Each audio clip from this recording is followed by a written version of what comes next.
امام یافی علیہ رحمۃ الرحمٰن فرماتے ہیں کہ ہم نے قبروں کی روشنی تلاش کی تو رات کی نماز میں ملی۔ آپ فرماتے ہیں کہ ہم نے تلاش کیا کہ قبر کے اندر روشنی کیسے ہوگی، کیونکہ قبر کے اندر اندھیرا ہی اندھیرا ہے۔ آپ فرماتے ہیں میں نے قبروں کی روشنی تلاش کی تو رات کی نماز کے اندر ملی۔ یعنی کہ اگر بندہ چاہتا ہے کہ میری قبر روشن ہو، میری قبر کے اندر اندھیرا نہ ہو، تو رات کو نماز کا اہتمام کرے۔ فرائض تو فرائض ہیں، وہ تو لازماً ادا کرنے ہیں، مگر رات کو اٹھ کے جب بندہ نوافل ادا کرتا ہے اور اللہ تبارک و تعالیٰ کی عبادت و ریاست کرتا ہے تو ایسے بندے کے اللہ تعالیٰ قبر کو روشن فرما دیتے ہیں۔ امام یافی فرماتے ہیں کہ قبروں کی روشنی تلاش کی تو رات کی نماز میں ملی۔ ہم نے منکر نکیر کے سوالوں کے جواب طلب کیے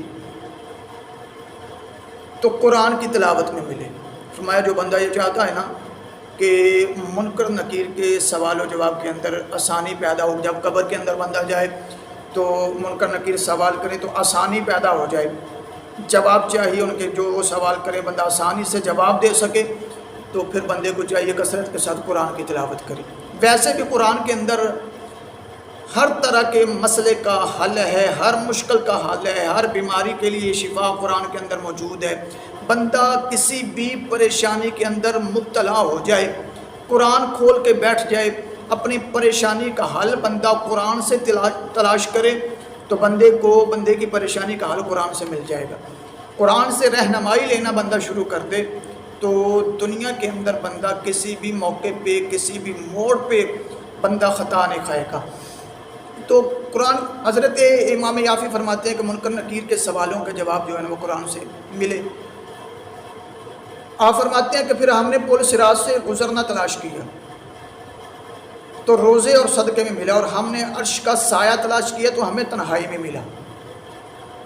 آپ فرماتے ہیں کہ جو بندہ یہ چاہتا ہے نا کہ میں پل صراط سے آسانی سے گزر جاؤں، یعنی کہ پل صراط سے گزرنا ہے تو بڑا وہ کٹھن مرحلہ ہوگا کہ تلوار سے زیادہ تیز، بال سے زیادہ باریک وہ پل ہے، اس کو عبور کرنا ہے تو آسانی کے ساتھ گزرنا ہے۔ فرمایا کثرت سے روزے رکھو، صدقہ کرو، خیرات کرو، یہ پل صراط سے آسانی سے گزرنے کے لیے تمہارے کام آئیں گے۔ تو فرماتے ہیں کہ عرش کا سایہ چاہتے ہو تو تنہائی میں رہو۔ تنہائی میں رہ کے کرنا کیا ہے؟ یہ نہیں کہ بندہ گھر والوں سے بھی علیحدہ ہو جائے اور جناب والا عزیز رشتہ داروں دوستوں سے علیحدہ ہو جائے، تنہا رہنا شروع کر دے۔ مگر تنہا رہ کے کرے کیا؟ تنہا رہ کے بندہ تنہائی کے اندر بیٹھ کے اللہ کا ذکر کرے، اس کے رسول کا ذکر کرے، راتوں کو تنہا بیٹھ کے خدا کو یاد کرے، خدا کی بارگاہ میں گڑ گڑائے، روئے۔ رب باری تعالیٰ اتنی آسانیاں پیدا فرما دے گا کہ بندے کی یہ دنیا بھی بہتر ہو جائے گی، آخرت بھی بہتر ہو جائے گی۔ تو یہ چار چیزوں سے ملتی ہیں۔ پھر میں جلدی ان کو رپیٹ کر دیتا ہوں کہ امام یافی فرماتے ہیں ہم نے قبروں کی روشنی تلاش کی تو رات کی نماز میں ملی، ہم نے منکر نکیر کے سوالوں کے جواب تلاش کیے تو وہ قرآن سے ملے، پل صراط سے گزرنا تلاش کیا تو وہ روزے اور صدقے میں ملا، اور ہم نے عرش کا سایہ تلاش کیا تو وہ تنہائی میں ملا۔ تو برادران اسلام، آگے قبر 4 پیغام دیتی ہے بندے کو۔ کتنے پیغام؟ 4 پیغام قبر بندے کو دیتی ہے۔ کیا دیتی ہے؟ کہ مجھ میں اندھیرا، روشنی لے کے آنا۔ روشنی کہاں سے ملے گی؟ میں نے ابتدا میں بیان کر دی ہے۔ بزرگوں نے ہمیں یہ درس دیا کہ روشنی اگر چاہتی ہو قبر کے اندر تو وہ کہاں سے ملے گی؟ راتوں کی نمازوں میں۔ قبر کہتی ہے منکر نکیر کے سوالوں کے جواب تیار کر کے آنا۔ منکر نکیر کے سوالوں کے جواب کہاں سے ملیں گے؟ قرآن کی تلاوت سے ملیں گے۔ پل صراط سے گزرنا ہے، انتظام کر کے آنا۔ یہ قبر بندے کو پیغام دے رہی ہے کہ مجھ میں اندھیرا ہے، روشنی لے کے آنا۔ روشنی کہاں سے ملے گی؟ میں ابتدا میں بیان کر چکا ہوں کہ روشنی، قبر میں روشنی چاہیے تو نمازوں کا اہتمام کرو، راتوں کو یعنی کہ نوافل کا اہتمام کرو۔ قبر پھر کہتے ہیں منکر نکیر کے سوالوں کے جوابات کی تیاری کر کے آنا۔ منکر نکیر نے آپ سے سوال کرنے ہیں، ان کے جواب تیار کر کے آنا۔ جواب کہاں سے ملیں گے؟ قرآن کی تلاوت سے ملیں گے۔ قبر کہتی ہے کہ پل صراط سے گزرنا ہے، یہ انتظام کر کے آنا، یعنی کہ بندے نے یہاں سے لاہور جانا ہو، کہیں کا بھی سفر کرنا ہو تو بندہ انتظام کرتا ہے، اور رستے میں جو کٹھن مرحلات آنے ہیں ان سے گزرنے کا بھی بندہ پہلے بندوبست کرتا ہے۔ جناب دن دن میں فلاں جگہ سے گزر جائیں، وہ رستہ بڑا خطرناک ہے، رات کو وہاں سے گزرنا ممکن نہیں ہے یا سیف نہیں ہے۔ اگر وہ رستہ دن دن میں طے ہو جائے تو ٹھیک ہے، ورنہ مشکلات کا سامنا کرنا پڑے گا، پریشانی، یعنی کہ بندہ سارے اپنے سفر کے اہتمام کرتے تو قبر بھی ایک پیغام دیتی ہے کہ بھئی پل صراط سے گزرنا ہے، اس کا انتظام کر کے آنا۔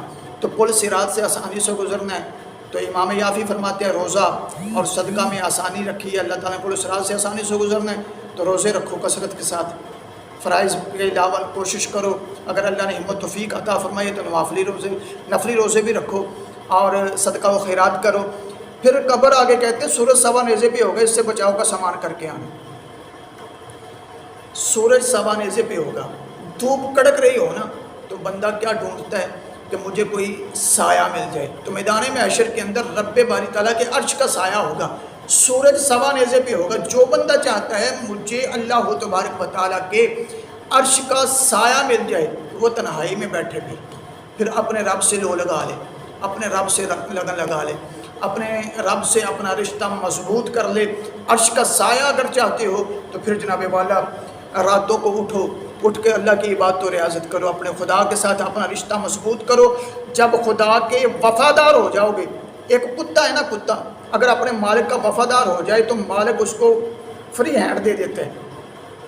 تو سوچو اگر بندہ اپنے مولا کا وفادار ہو جائے، مولا کی وفاداری میں کامل ہو جائے تو اس کا اختیار کس قدر بڑھ جائے گا۔ تو برادران اسلام کوشش کریں کہ ہر وہ کام کیا جائے جس کے اندر خدا اور اس کے رسول صلی اللہ علیہ وآلہ وسلم کی رضا شامل ہو، ہر اس کام سے بچا جائے جس سے اللہ رسول کی ناراضگی ظاہر ہوتی ہو۔ خداوند کریم میرا اور آپ سب کا حامی و ناصر، وآخر دعوانا ان الحمد للہ۔